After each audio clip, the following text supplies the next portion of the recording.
আপনারা তো ডিমের ঝোল বা ডিমের কারি অবশ্যই রান্না করেন, কিন্তু এইভাবে একবার ভাপা করে দেখুন। আশা করছি আপনাদের রেসিপিটা অবশ্যই ভালো লাগবে। ডিম ভাপা বানানোর জন্য আমি এখানে 3টে ডিমকে সেদ্ধ করে নিয়েছি। এবারে আমি ডিমগুলোকে এইভাবে হালকা হালকা করে কেটে দেব, যাতে মশলাটা ভেতরে ঢুকে যায়। এরপরে এর মধ্যে আমি স্বাদ মতো লবণ, হলুদ গুঁড়ো, ঝাল লঙ্কার গুঁড়ো, কাশ্মীরি লঙ্কার গুঁড়ো,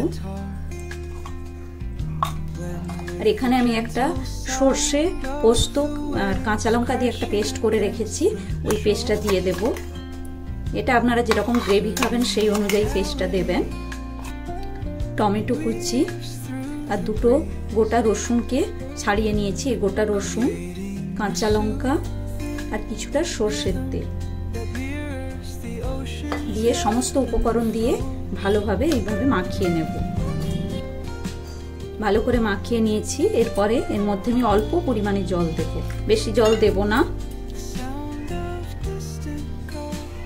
অল্প পরিমাণে জল দিয়ে টিফিন কৌটোর ঢাকাটা লাগিয়ে দেব।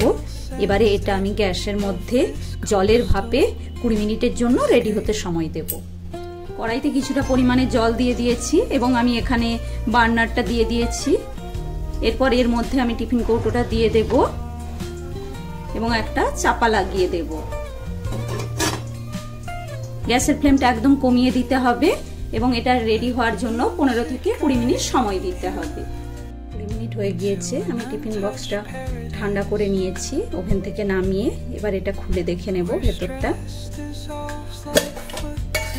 এই দেখুন ভেতরটা কত সুন্দর হয়ে গিয়েছে, রসুনটাও সেদ্ধ হয়ে গিয়েছে।